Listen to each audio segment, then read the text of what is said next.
Are you tired of the mainstream conservative narrative that has flown completely off the rails? It's great. And you know what? I believe totally in your freedoms. I do. You got to do what you have to do. But I recommend take the vaccines. I did it. It's good. Take the vaccines. But no, that's okay. That's all right. How is your average small government conservative supposed to associate with the right when they're this unhinged? Are there any political refuges for the ever-decreasing number of moderate, sensible conservatives who just want lower taxes? Well, my friend, introducing Libertarianism. Libertarianism allows you to adhere to conservative political prescriptions without having to subscribe to the abject lunacy that is the modern right. At least, that's what it says on the tin. Let's investigate libertarianism a little further, explore its merits and history, and what the movement is generally about in practice.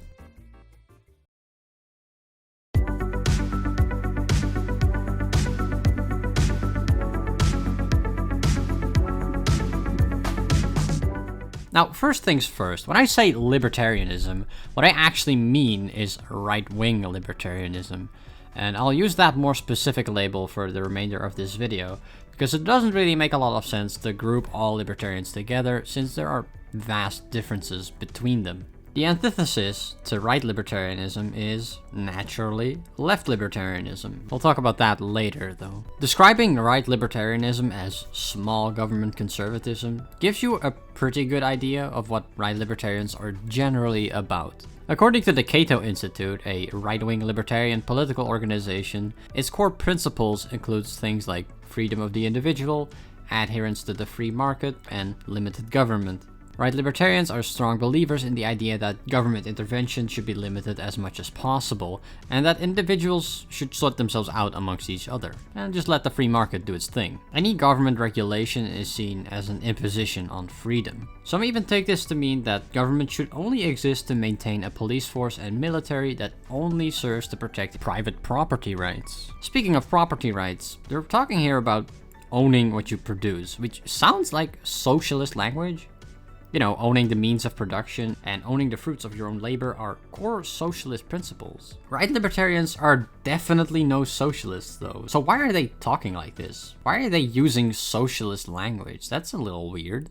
Well, to answer that question, we have to delve into a little history. As I already stated, owning what you produce is a socialist ideal conjured up by the likes of Karl Marx and other socialist writers. So too, libertarianism. The first recorded use of this term was in a letter written by anarchist and libertarian writer Joseph de Jacques, who can also be credited with popularizing the term. Now, this letter, I think it contextualizes pretty well what libertarianism is about, so I think we should read a little excerpt of it. Don't worry though, you won't have to put in any effort. I'll do all the reading for you. I do expect to be compensated for my work though, so I mean, the least you could do is leave a like on the video, right? Thank you very much. Father Proudhon, shall I say it? When you talk of women, you appear like a college boy who talks very loudly and in a high key, at random and with impertinence, in order to appear learned, as you do to your callow hearers, and who, like you, knows not the first thing of the matter he is talking about. I quote your words. De Jacques is writing to Pierre-Joseph Proudhon, an anarchist thinker of his time. I think this is pretty funny, because right off the bat he's already roasting Proudhon. He calls him a college boy who talks very loudly and in a high key. And in my brain, I can't help but picture Ben fucking Shapiro. There's no way that this is a coincidence, right? After this is the part where he quotes an excerpt of Proudhon, a letter addressed to Jenny P. Dericourt, who was also a writer. I think they were pen pals or something, I don't know. I didn't do a lot of research into her, she didn't seem that relevant for the purposes of this video. Anyway, the quote is as follows. No, madam. You know nothing about your sex, and if you do not understand this question, it shows the truth. What I have said of the infirmity of your sex, in your skull, as in your abdomen, is a certain organ which is incapable of conquering its own inertia, which requires the male to make it perform its functions. Such, madam, is my opinion, the result of my direct and positive observations. I leave it to your obstetrical sagacity to calculate from it for your thesis the incalculable consequences. Now, this is definitely something. It was definitely an experience to read this level of open misogyny that would make even conservatives on the furthest fringes blush with embarrassment. So what in tarnation is he even talking about? If anything, Proudhon certainly does sport a magniflorious vocabularium. I guess this is just how French people talked in the 19th century. Anyway, the central premise of this paragraph is to substantiate why he thinks women are the inferior sex. And his central argument for that position is in this part. In your skull, as in your abdomen, is a certain organ which requires the male to make it perform its functions. Clearly, he's talking about the womb and the brain here. It is true that women can't really birth children on their own. You need a man to assist you with that. Although that's not entirely true, but we can skip the details on that. It is a little telling, though, that he says the same for a woman's brain, because it implies that he thinks women are just kind of naturally stupid. But clearly, since smart women exist, there has to be an explanation for that, which is that, well, actually it's the men who make them smart. I think this would definitely get him cancelled on Twitter nowadays. And for good reason, this is incredibly stupid. Bad take. Ratio plus L plus you're white. Anyway, Dujac boldly accepts this premise and uses it to counter Proudhon's argument. He says, if it is true, as you say, that woman can give birth to nothing from either the brain or the abdomen without man's assistance, and it is true, it is equally true the other way. It is reciprocal. Neither can man produce from his flesh or his brain without woman's assistance. That is logic, and good logic. Facts and logic indeed. You know, I feel I should mention that in the actual letter I'm quoting from, there's a lot of insults that sounds kind of weird and stilted because it's from the 1800s and it's kind of lost in translation, I guess. Which makes for a very interesting read. It's not as cordial as I'm maybe portraying in here. You know, a while ago somebody DM'd me and recommended me I read some Proudhon, and I decided not to because I hate reading. And now I feel like I kind of dodged a bullet.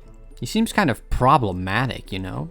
Anyway, this letter is a really good read. If you can get past the 2 centuries old language, it really does fill me with passion and vigor. It's the same feeling I get from watching Big Joel's video about Ben Shapiro and the politics of imagination, which is a personal favorite of mine. Man, I feel like this is the most niche shit I've ever gotten excited about, but I just had to share this with you, okay? If you feel the same way about this, make sure to leave a comment, okay? Please, validate my emotions. Please. Anyway, we're really going off the rails at this point, so let's bring us back to what we were actually talking about, which is libertarianism.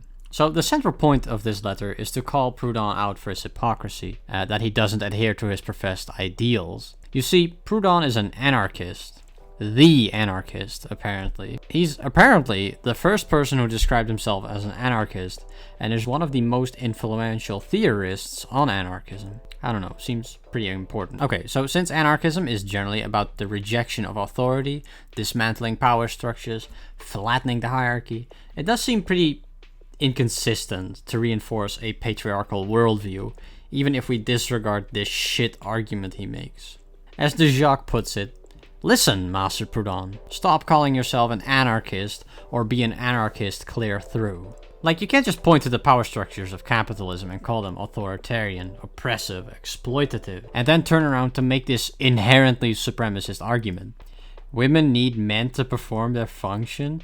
How is that any better than saying workers need the owning class to function? It's a fallacious and authoritarian argument, and should not be escaping the lips of a self-described anarchist. This is why Dujac calls him a moderate anarchist, liberal but not libertarian. Dujac repeatedly reinforces the idea of the emancipation of all humans, a diverse and free society that has abolished all forms of unnecessary hierarchy, where people earn the fruits of their own labor in earnest. This worldview strikes at the heart of libertarianism. It goes hand in hand with anarchism because libertarians like to challenge power structures of all kinds, including the state, the workplace, but also more abstractly and systematically, for example along racial and gender lines. Libertarians want everybody to have equal representation and the choice to live their lives the way they see fit without anybody imposing on them, as long as they're not imposing on anybody else either. This is what we would nowadays understand to be left libertarianism, with its ideological roots in socialist and anarchist thought.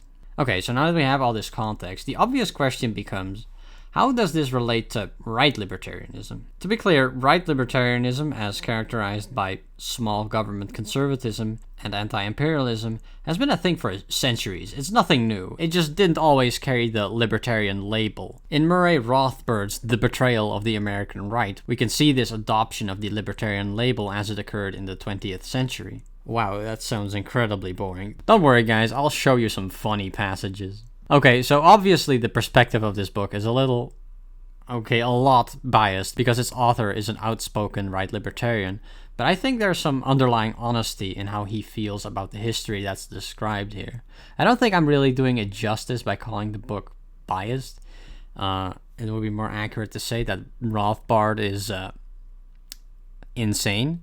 Amidst ceaseless ranting about the horrors of the New Deal, the 1950s equivalent of conservative cancel culture when you had literal McCarthyism and the Red Scare, begrudging the fact that the United States went to war to defeat Nazi Germany and Imperial Japan, and no, I'm not kidding. I'll be the first to admit that Americans aren't good for much, but defeating Nazi Germany isn't one of the things I would criticize them for. He literally puts fascist in quotation marks here.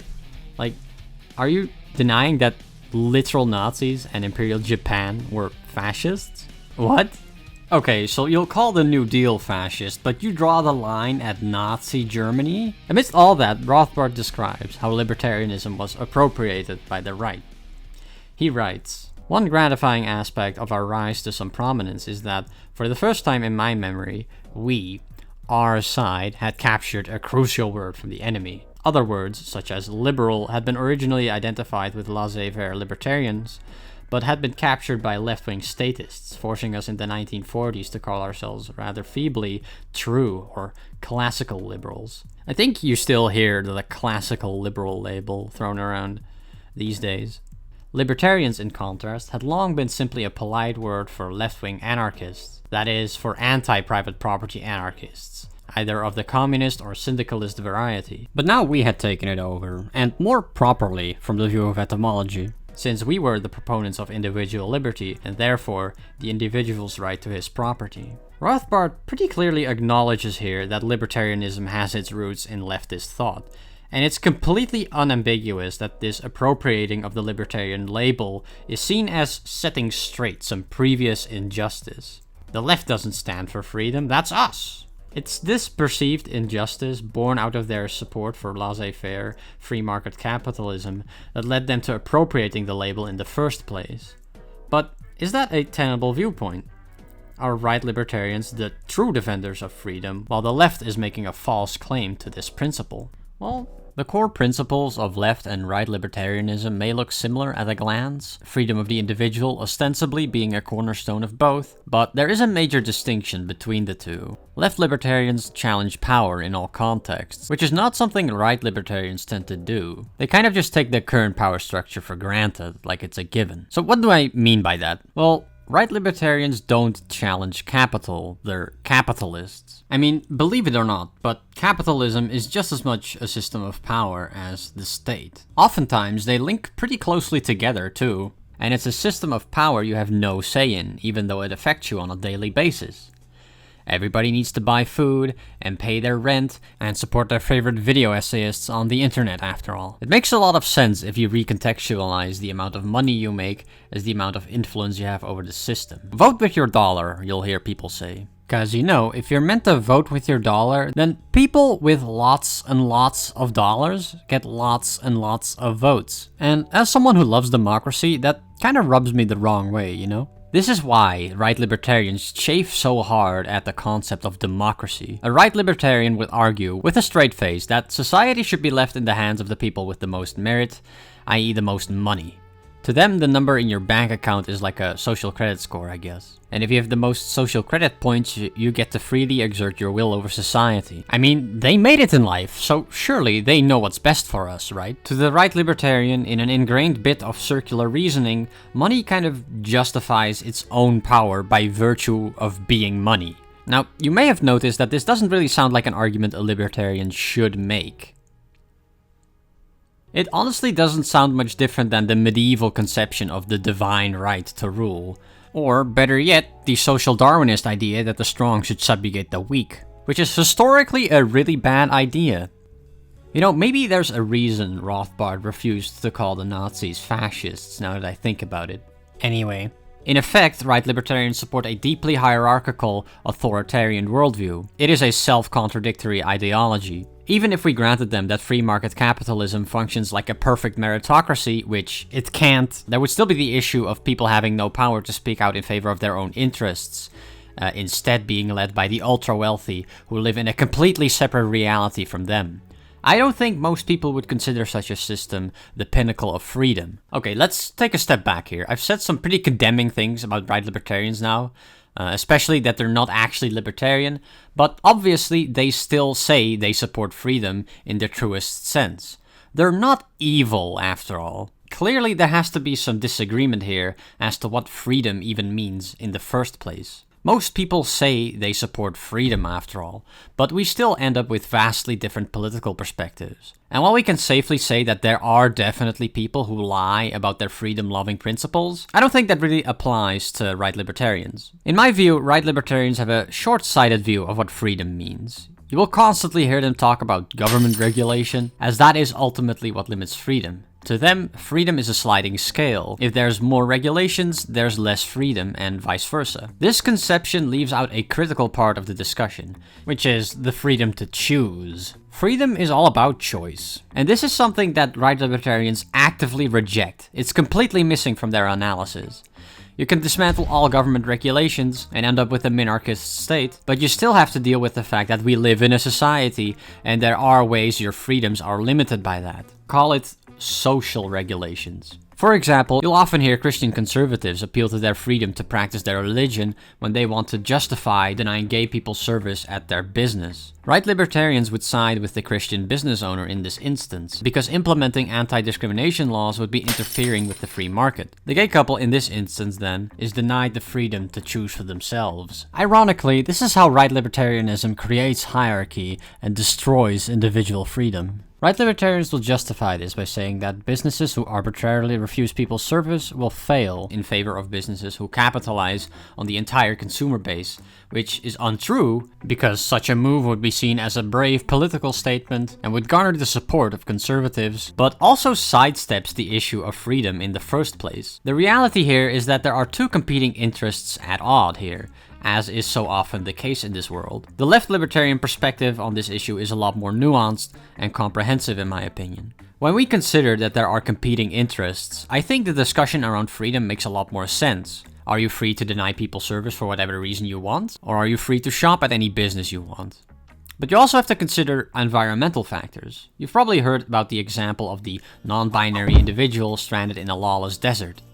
Well, it's usually a man, but anyway, are they free? The right libertarian would have to say yes, since in a lawless desert there is no entity enforcing any regulations on them. They are free to do whatever they want. However, in practice, the only thing they're really free to do is wander around for a few hours before dying of dehydration. It's an extreme example, but it kind of shows how unhelpful the right libertarian notion of freedom is. The idea that regulations are what limit your freedom is patently ridiculous. What's just as, if not more important, is actually having the means to do what you want. You could be living in a society with zero regulations, but in such a society, a billionaire would still be a lot more free than a homeless person. And besides, regulations can enhance your freedom as well. Making murder illegal makes you more free. This is why right libertarians have to adhere to such a simplistic definition of freedom. Otherwise, their ideology implodes on itself. By ignoring the complicated reality, right libertarians can take the side of the wealthy and the powerful to exert their power over society under the guise of freedom. Rothbard wrote the following passage in his book we discussed earlier. Since the essence of the old right, which is referring to right libertarianism here, was a reaction to runaway big government with capital letters. I don't know why he writes like this. It just ends up looking funny, I don't know. At home and overseas, this meant that the old right was necessarily, even if not always consciously, libertarian rather than statist, radical rather than the traditional conservative apologists for the existing order. Right libertarians love portraying themselves as anti-establishment renegades, fighting against the system. Ultimately, though, you have to come to terms with the fact that capitalism in itself is a power structure, or an existing order, as Rothbard puts it, and right libertarians vehemently defend this order. Not only that, but they also ignore social power structures that allow for homophobia and other types of bigotry, as evidenced by our earlier example. They're no more anti-establishment than your average conservative. There's one more crucial thing that needs to be mentioned in a discussion about libertarianism, and that is property rights and owning what you produce. Hey, we finally look back to that from the beginning of this video. As I said before, owning what you produce is a decidedly socialist principle. So what are right libertarians talking about when they say this? Well, you've probably heard the phrase, taxation is theft, before. And there you have it, that's what they're talking about. Thanks for watching. This is another reason why right libertarianism contradicts itself. If taxation is theft, then the right libertarian worldview requires theft to operate, because in order to defend private property rights, you are going to have to fund a police force, and to do that you will have to raise taxes. And it doesn't matter how many philosophical arguments you make for why private property is essential to a free society. I mean, upholding private property rights is government regulation, and using a police force to defend them is government interference. It's just that right libertarians think that this is justified. The more consistent position would be to say that the government has no place to meddle with these affairs, and that protecting your property is your own responsibility. After all, for as much as right libertarians love to denounce the welfare state, they sure do love crawling up to daddy government to protect them when their shit gets stolen. How's about you take some personal responsibility? This is why the logical conclusion of the right libertarian worldview is anarcho-capitalism, which advocates for the dissolution of the state in its entirety. Rothbard acknowledges this as well, which is why he calls himself an anarchist too. ANCAPism brings a whole host of different problems with it though, which I've already discussed in another video. To begin with, owning what you produce is co-opted terminology, just like the libertarian label itself. Owning what you produce isn't a concept born out of the criticism of taxation, it's born out of a criticism of capitalism. In capitalism, you do not own what you produce. You don't have any control over anything regarding the workplace, period. That's because the workplace is an autocratic system with the owner on top, completely unaccountable to the workers. This is why libertarian socialists advocate for workplace democracy. Democracy is a tried and true concept after all. It's no coincidence that democracies are the best places to live. As a final note, I think taxation is perfectly justifiable anyway. Not only does spending tax money on public projects just make society better, it's also not even contradictory with the libertarian worldview. You see, it is widely known that we live in a society. As such, you benefit from the fruits of that society on a daily basis, whether that be education, infrastructure, healthcare, all of which make your life better and make you more productive. It's no more than reasonable to pay back some of those fruits because you earned them with the help of other people. Nobody works in complete isolation. I think that's fairly obvious. As such, nobody produces the fruits of their labor in complete isolation either. Society is a collaborative effort, of which the whole is greater than the sum of its parts.